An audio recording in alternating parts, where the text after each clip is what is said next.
Je m'appelle Isabelle Jeannot et je suis la directrice de Necoe. En fait, dans Necoe, il y a le Né pour Nouvelle Économie, Co pour la notion de co-création, co-développement, et le E qui est un E avec accent quand même très étiqueté langue française. Le mot design en anglais, ça veut dire concevoir. Donc le design thinking, c'est avoir une pensée design dans tout ce que l'on imagine, que ce soit du produit ou du service. Cette méthode-là, on ne l'a pas inventée. Elle existait quand nous on a démarré en 2009, elle était inconnue en France. Ça a été compliqué les premières années. Aujourd'hui, c'est beaucoup plus répandu. Depuis 2-3 ans, les gens entendent parler de design de service, d'expérience client. Le processus, il a 3 grandes briques. Le qui, le pourquoi, à qui on s'adresse et pourquoi ces personnes rencontrent des difficultés dans la réalité. Donc là, on va le faire avec l'aide des ergonomes qui vont vraiment capter de la donnée brute. Ensuite, à partir de ce qui et ce pourquoi, on va imaginer quelle solution et comment cette solution peut prendre forme. Et là, on va s'appuyer sur les compétences des designers tout en travaillant en collaboratif et en pluridisciplinaire pour vraiment imaginer une solution innovante.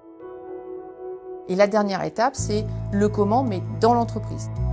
Une fois qu'on est à peu près clair, après une phase de test sur ce qu'on veut développer, on aide l'entreprise à s'organiser pour le rendre possible.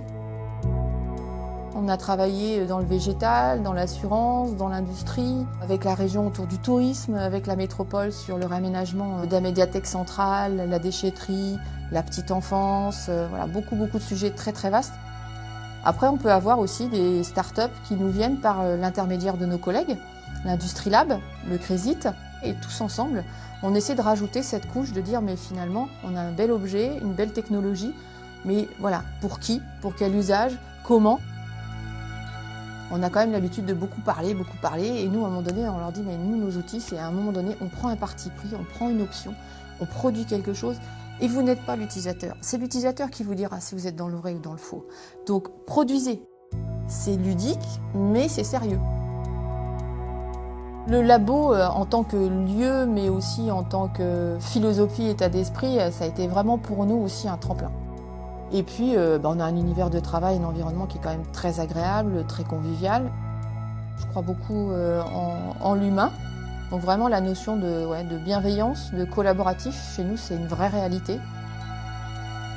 On aime beaucoup rire, donc pour moi, c'est hyper important. Si je ris pas dans une journée, c'est pas une bonne journée.